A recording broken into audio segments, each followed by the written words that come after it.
Doktor, diqqət əksikliyi, hiperaktivlik pozuntusu dərmansız müalicə oluna bilərmi? Diqqət əksikliyi, hiperaktivlik pozuntusu ümumiyyətlə əsas 4 simptom üstündə, 4 təməldədir. Bunlardan birincisi diqqət əksikliyidir, ikincisi hərəkətlilikdir, üçüncüsü impulsivlikdir, yəni ani hərəkət. Dördüncüsü də orqanizə ola bilmə bacarığı, yəni dağınıq uşaqlardır bu uşaqlar. Çox toparlana bilmirlər, yığıb-yığışdıra bilmirlər özlərini bir mənada.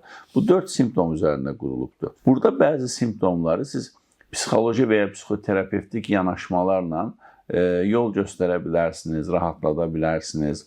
Müəyyən dərəcədə o simptomun öhdəsindən gəlmə bacarığını uşağa və ya gəncə öyrədə bilərsiniz. Amma ümumi götürəndə diqqət əksikliyi, hiperaktivitet pozuntusu əsasən tibbi praktikada dərmanla, yəni müxtəlif preparatlarla müalicə olunan bir pozuntudur.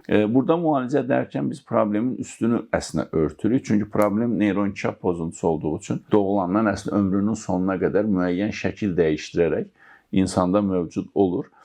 Amma xüsusilə davranış profili yaş keçdikcə daha tənzimlənir və uşaq yaşında müalicə alan uşaqların daha sonraki dönəmdə simptomlarda daha az şəkildə özünü büruzə verir. Çox ciddi şəkildə həyat keyfiyyətini pozma riski vardır, xüsusilə şiddətli versiyalarda. Diqqət dağınıqlığının məktəb dönəmində ciddi pasiyentin həyat keyfiyyətinə ciddi təsiri vardır.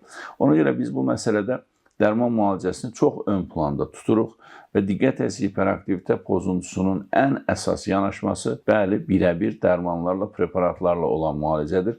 Nəinki psixoloji müalicə. Psixoloji müalicələr biraz daha arxa plandadır, dəstəkləyici olaraq istifadə edilə bilər, amma dərman müalicəsi hər zaman ön plandadır.